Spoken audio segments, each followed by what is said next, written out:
Welcome to Momentum, a motorsports podcast powered by High Gear Success. I'm your host, Heather Wilson Schiltz. Here we share the stories and strategies that keep the world of motorsports moving forward. And I'm excited to chat with Grant Harlan, a professional supercross racer competing in the 450 class on a Champion Tool Storage Kevin Moran's Racing KTM. And he's also a pro motocross competitor. So, Grant, thank you for joining me. Yeah, thanks, Heather, for having me on. Looking forward to this. So you have been racing professionally since 2020. What does this current chapter of your career kind of feel like compared to when you first turned pro? Yeah, I feel like it was honestly just yesterday that I started doing this. And, at the start of the season, I started looking back, and this is my 7th year racing as a professional. And honestly, it hasn't felt like it. Honestly, it's flown by so fast almost that I'm like, whoa. Like, hit the brakes just a little bit. Like, I need to, kind of take it in a little bit more and try and enjoy what I'm doing, because clearly it's going by a lot faster than I thought it was going to. So before I know it, it'll be done and dusted and on to the next thing. So just trying to, I guess, take it to another level for myself, but also maybe take a step back and be like, hey, enjoy this, because it's not going to be around forever. I think when time is kind of just like clicking by, like you are enjoying it, so you don't even notice how quickly it goes. But then sometimes you kind of are just like on to the next thing, right? You're like rushing through it. So definitely kind of being able to soak in all of that experience is really important as well. Yeah, for sure. Like I said, I know, like I've been doing it. Like I'm more experienced than I was when I first started, but I also, again, I feel like it was just yesterday that I was at my first race. So learning to soak it in and use that experience to my advantage instead of just kind of rushing through it to try and get better, get to the next race, or moving forward so fast. For people who may not know your full path, what did it actually take to go from amateur racing to lining up at Supercross and Pro Motocross? Kind of give us the backstory. Yeah, so I guess to start off, I was born on the big island of Hawaii. So not like the biggest racing hub in the world. Kind of just ended up with a little PW50 and kind of got addicted to it there, and didn't even know about the whole amateur racing thing, the pro racing scene that much. Kind of just did it for fun. I have a huge like competitive, I guess, want in myself, but for no other reason than to be the best guy against the guys I was racing against over there. And eventually learned about the amateur stuff, went to California, did a couple races there, and came back and saw some kids that I was racing were in motocross magazines and were the next up and coming things in the sport and whatnot. And we're like, oh, like maybe it's something I can go after. Obviously I love doing it, and I was racing those guys and was pretty close. So, maybe it's something we can put our attention and goals to. And ended up moving to Texas in 2010, and never really did the like super aggressive training style that a lot of the kids that I was racing against were doing. Training facilities or trainers all the time. Like I was still doing school and riding on the weekends, maybe once a week if I could. And then years go by, and slowly like went to the homeschool and started trying to ride more. And I tell people all the time though, after going to homeschool, I wish I just stayed in school, because I feel like it would have benefited me a little bit more in my like everyday life. And I think I still would have ended up kind of where I'm at today. So that's an interesting take. Can you kind of expand on why you maybe wish you would have stayed in public school, like what you felt like you missed out on maybe? more or less it was the actual learning for me, than the socializing stuff. Like, cause even in school, I wasn't really like super into like hanging out with groups or going to do stuff after school, stuff like that. But I was more of a like visual, like hands-on learner. And when I went to homeschool, I struggled to like teach myself to learn things. Like for me, it was easy enough to Google search an answer to a problem I had, and oh, well, that was quick and easy. Well, if I can do that for everything and get it done, I can go ride or do whatever I want to. So I kind of, I guess, struggled a little bit there. When I was in school, it was pretty easy for me to learn things and actually get a grasp on what was going on. And so yeah, I wish I just stayed in school at least a little bit longer, or do a couple of those like middle years. Um, Definitely and different learning styles between like somebody teaching you in a classroom environment versus online learning, or even just like learning out of a textbook. yeah, like I said, having to teach myself things was difficult, especially stuff that I didn't really care about. Because it's like, I don't need to know that. Like it doesn't. It's once I click out of this school like website, like I don't need that anymore. So trying to get myself to actually know what I was doing was hard. So you were in school, you're living in Texas. Kind of, how did the progression go to get you to the professional ranks? Yeah, I mean, it was just always getting a little bit better. I always felt like I was right there, just needed a little bit more, and never really, I guess, had that little bit more to get the factory support and whatnot. But was always, I guess, good enough to keep pursuing it. And yeah, just made my way through the amateur stuff and A class, and eventually got a small little pro gig with Tyler Honda for my last year of amateur, and then going into Supercross. And um, have kind of been, I guess, on that bubble privateer guy every year of my career, where it's like you always feel like you're so close, and it hadn't quite clicked, but um, feel like I've been able to do some cool things and have some good results. And um, I guess part of the, getting a little bit older and having done it for so long, being able to get by and make a living doing it kind of the privateer lifestyle way, instead of chasing uh, a paying ride or something like that. During your professional career, you've raced for Honda, Kawasaki, Yamaha, and now you're on a KTM. So what has that experience been like throughout your professional career to kind of change and ride such different brands? Yeah, so like I said, I started on Tyler Honda in the 250 class my first year and last year of amateur, and was on the Honda for a couple years, and ended up riding a Cowie 450 Outdoors in 2022, which I didn't really get along with that bike too well. Um, that was kind of like probably the most down year I've had racing.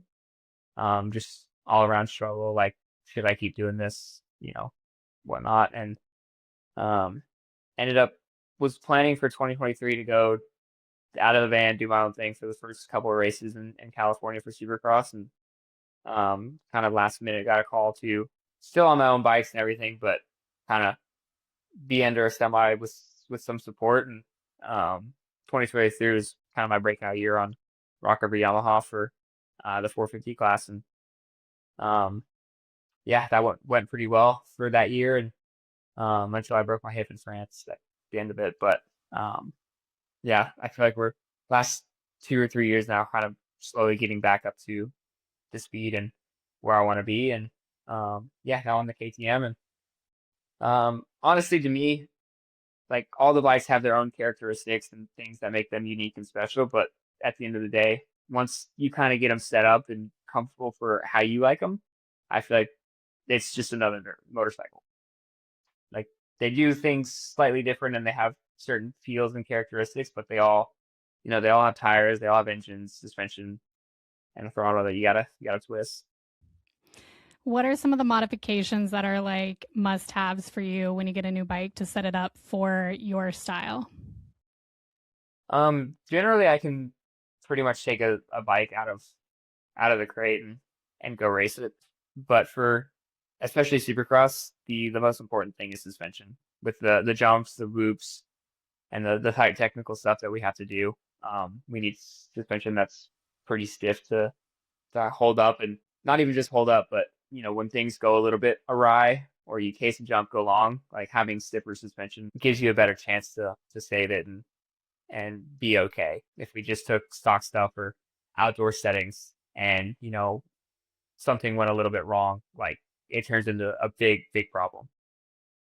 I mentioned to you before this call that my husband and I were just down in Nashville for the Supercross, and he has a suspension business primarily on the four-wheel side of things. But while we were sitting there watching the races, he's commenting on people's suspension, like, oh, that guy's suspension sucks. Like, look at him through the whoops. Like, I feel so bad for that guy. Like, he can just see that sort of thing that, sometimes the riders have a little bit of control over it, but a lot of times it's, their mechanics and communicating that to them so they have the right setup for those different obstacles on the track.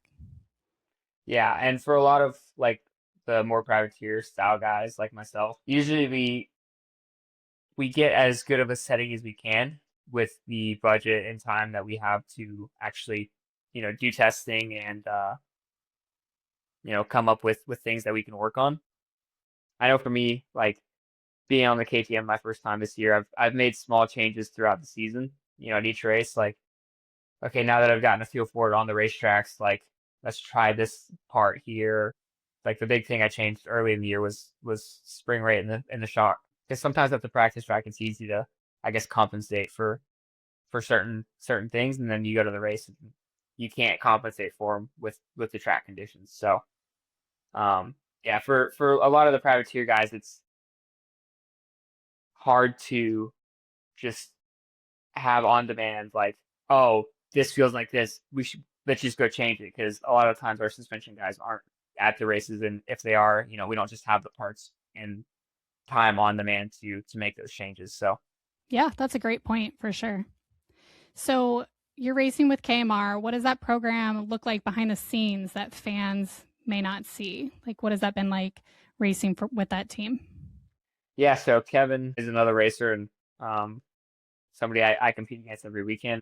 The last few years, he's kind of put his own program together and finally gotten a semi this year. So that's been pretty cool. But yeah, he works hard behind the scenes to, I guess, grow his brand and business, but also keep racing himself. He's on the go 24/7, interacting with fans and sponsors and, and racing during the day and training during the week and all that stuff. So far, it's been a pretty good program, and it's been cool. What are some of the responsibilities that you're juggling on a race weekend beyond just riding the bike? I mean, on the race weekend, usually, I guess we're kind of a smaller team, so I'm helping out as much as I can when I'm needed to on getting either the bike ready or graphics, or like we do helmet wraps each weekend for sponsors, and yeah, it's really just getting everything tidied up and reorganized and ready to go for Saturday. And then Saturdays is just all focused on racing and qualifying. What has been your take on the earlier races that Supercross has started having? Because being a Midwest person, that East Coast time zone, a few years ago, races were going really late into the night if it was a West Coast race for us East Coast people. And now they're kind of trying to keep everything in that 7 p.m. Eastern time frame, sometimes even earlier. And so like Nashville opening ceremonies was at 1:30 local time, 2:30 Eastern. That was kind of a different experience for me. And even being out at A1 earlier this year was also a daytime race. Like, what is it like from a racer perspective to have to be, I think, like qualifying starts at like 7 a.m.? Yeah, so every race so far up until Nashville has been, I guess, on that same 7 p.m. Eastern time schedule, which, like on the West Coast, it's 4 p.m. start time for the night show, and then obviously East Coast is 7. And Nashville was, I think, 2 was the start of the night show. Unusually early, yeah. Yeah, so living on the West Coast for that, which I believe we're also doing one this weekend in Cleveland, like the first practice for me was, I think, 8:30, and at home that's 6:30. Like I just woke up. So trying to, I guess, be ready to go in that situation when I'm just waking up, but I also have to, I guess, be ready to throw down a qualifying lap is pretty difficult.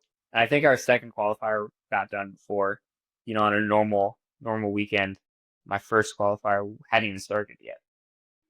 Have the temperature extremes? Nashville was really hot. It was like 80 that day, and in Ohio it hasn't been really that warm that often yet. And so it was really hot. Like, we were sitting in the stands. It was like full sun. Obviously, you guys are out there racing. And then towards the end of the program, it was just starting to, like, the sun's starting to go down. It's being a little cooler. Like, what traditionally would have been a night race is now like completely different temperatures and experiences. So do you guys feel that as racers?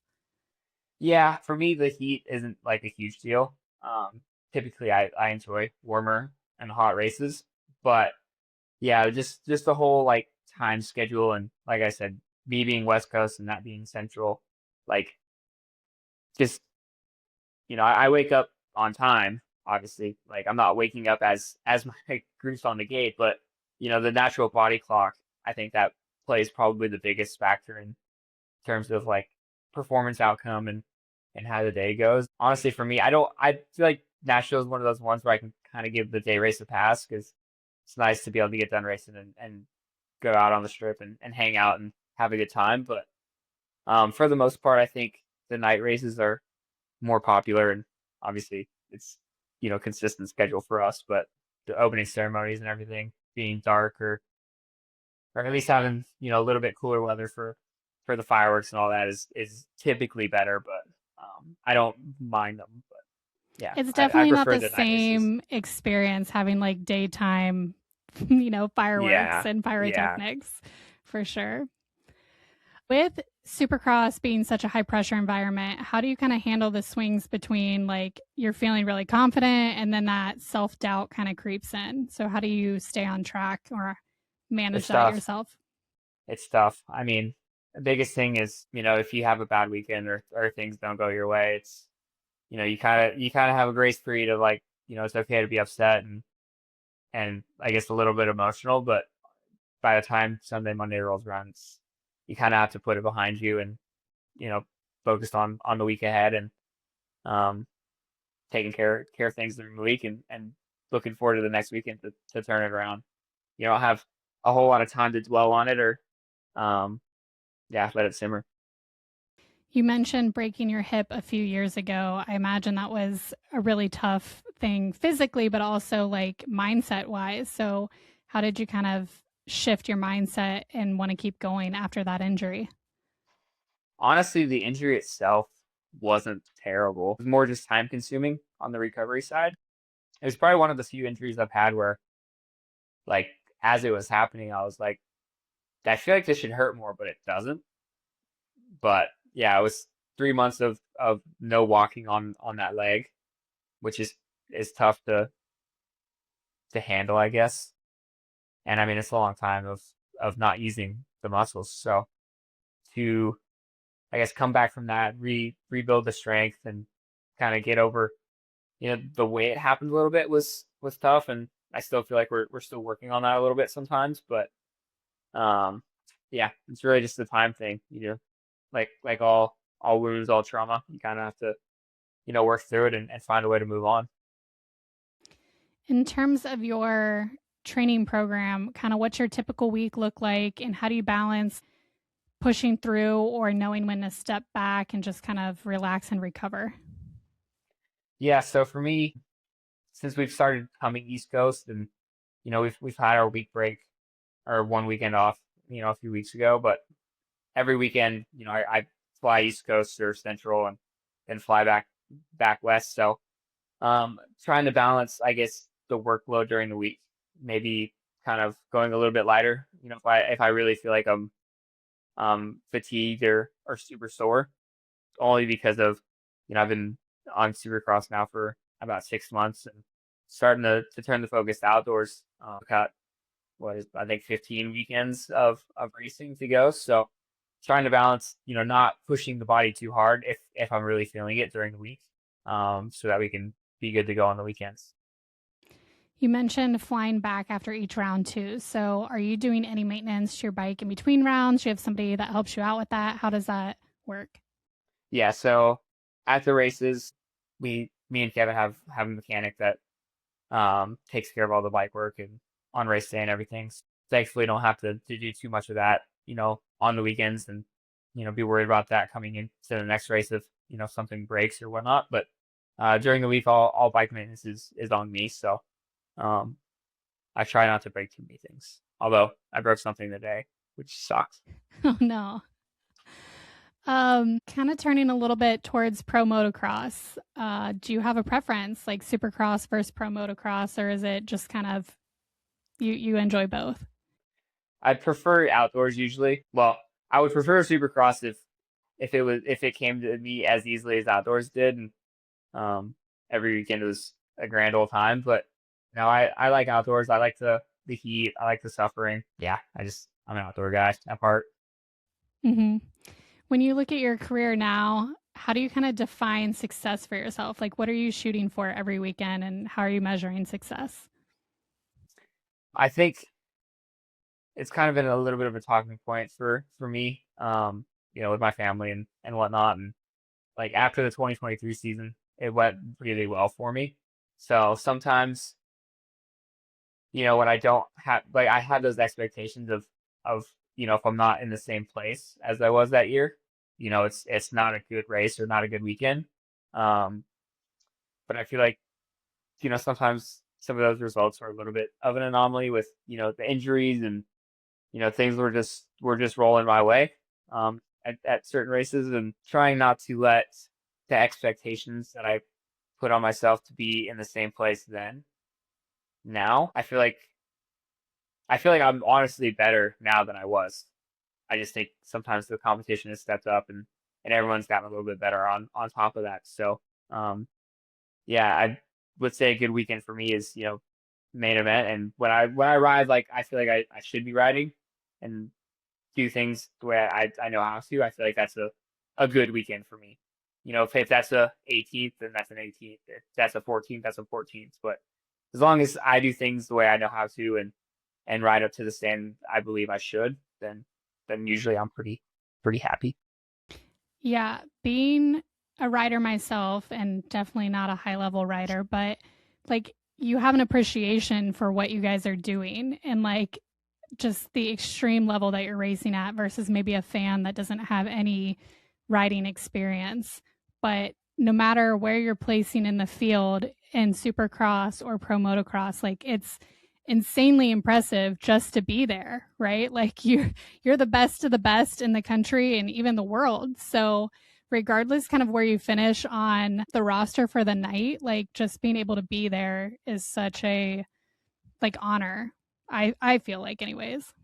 Yeah, definitely. I think at least for me, I feel like I take that for granted sometimes, where it's like, yeah, that may not have gone the way I wanted to, but it's still like, for one, I'm still a good rider, and being here at all and getting to do this for a living, I guess, is a pretty cool thing that not many people get to experience. So for sure, it's cool. What are you working towards right now that people may not realize? Is there something behind the scenes that you're definitely like focused on, or there's something new on the horizon? Nothing crazy. Just honestly, the current plan right now is just getting ready for outdoors and getting the program together. Kevin and Champion Tool Storage are supporting me to go racing outdoors since the team doesn't do it. Usually like sponsors and all that, their main focus is Supercross. So the extra funding and whatnot to go racing outdoors doesn't usually, bring anything more. So thankfully those guys are stepping up to help me to go do that, but just kind of getting everything ready to go, parts and plan for all the races. That's kind of what we're working on these days. As far as maybe advice that you would give to younger up and coming riders who are trying to make it to the pro ranks, what are some of the mistakes that you see people making as they're trying to get to that level? Like, what advice would you give them? Honestly, it's crazy because when I was growing up, I was like, man, how do these pro guys not know what's going on in the amateur stuff? And now I'm like, wait, who's this kid? Like, I don't know who anyone is. I don't know what's going on. Um, but I would say, as far as advice, I guess kind of pay attention to what's worked in the past for maybe kids that didn't have everything growing up. I think there's a pretty obvious path for kids with unreal talent and speed. Like, you kind of get put on a path, from an early age when teams start reaching out and you kind of get pulled in a certain direction. But for the kids that don't have, I guess, that unreal like flash that, draws sponsors or teams their way, to just kind of go back and look at how other guys, I guess, made their way and find something that works for you based on who you are and where you're at in the sport. And then kind of transitioning to outside of racing, what kind of helps you stay grounded throughout the year? What do you enjoy doing when you're not focused on racing? Honestly, most of my days and weeks are spent focused on racing, but when I can, I try and my girlfriend actually has a horse, so she's kind of got me into that a little bit. So sometimes they'll go out to the barn and either just hang out with the horse or go for a ride. I did see one of your social media posts. I think maybe was it Texas? Was it before Texas or possibly around that time? Yeah, where you were like full gear on the horse before that race weekend. Yeah, that was pretty fun. And then we also did another shoot where for Pro Series where I think we just posted some photos about it, but the horse was jumping over my bike that was leaned up against the post. That was pretty cool. I told him that this offseason I'm gonna jump a horse. I'm gonna do it. I don't know about that high, but I'm gonna try. One of my good friends has a bunch of horses, and we're always kind of joking. Like, I don't envy that because the motorcycles, when they're not being ridden, can sit in the garage and don't require a whole lot of maintenance, right? But a horse has to be fed and cared for every day, so that's a whole other level of responsibility. Yeah, honestly, like they're not too much of a problem. They can be for sure. I'm not gonna say they can't be because they can be, but generally they're pretty cool to hang out with, especially when you get to know them a little bit. And your girlfriend is also involved in motorsports as well, correct? Yeah, she does photography here and there. Yeah, very cool. It's nice to kind of have that power duo, both be traveling together to the different events. Yeah, unfortunately, she hasn't been able to come to the races as much this year as she has in the past. But yeah, when she gets to come, she enjoys it. And it's cool to go with her. Tell people where they can follow along and support what you're doing. So you follow me mainly Instagram at Grant_Harlan. Team page is KMR Racing on Instagram. I think YouTube is Kevin Moran's. Probably that same thing for Facebook and TikTok if you're on there, and supercrosslive.com if you want to go to a race or check out the outdoor rounds if you live close by.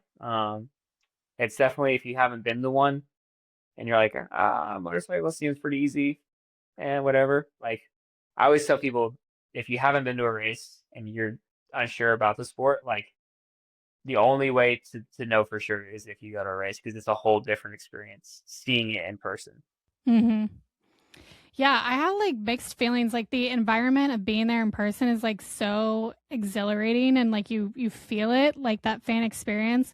But also I feel like sometimes I have a hard time focusing when I'm at the event on like, where do I look? What am I watching? What am I doing? Because there's just so much going on versus like if you're watching from home on your TV, you're just focused on whatever the camera is giving you, right? So definitely different experiences. Yeah, I think watching on TV, if you know the sport, is nice because there might be cool things happening off camera, but like the main storylines and the kind of things you want to see are usually on TV. But for somebody that doesn't know much about the sport and doesn't, I guess, quite grasp like the difficulty or what's going on, like seeing it in person, like seeing the obstacles, the ruts, the bumps, the whoops, like the triples and all that, like in person is such a cool experience for them. Yeah, absolutely. Well, Grant, thank you for joining me, and thanks to everybody for tuning in to Momentum. This has been a production of High Gear Success, and if you want to connect or recommend a guest, head to momentummotorsportspodcast.com. Until next time, keep the momentum rolling.